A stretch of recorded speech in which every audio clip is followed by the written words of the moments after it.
నా కోట, నేను నమ్ముకున్న నా దేవుడని నేను యెహోవాతో మనవి చేయుచున్నాను. వేటగాని ఊరిలో నుండి ఆయన నిన్ను విడిపించును, నాశనకరం తెగులు రాకుండా నిన్ను రక్షించును. ఆయన తన రెక్కలతో నిన్ను కప్పును, ఆయన రెక్కల క్రింద నీకు ఆశ్రయము కలుగును. ఆయన సత్యము కేడమును డాలునై ఉన్నది.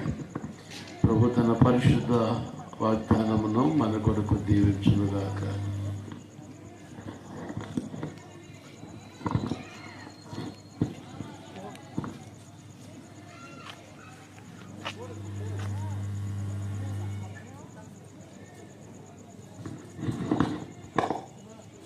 కొరింథీయులకు రాసిన 2వ పత్రిక 12వ అధ్యాయం 9వ వచనం కూడా చదువుకున్నాం.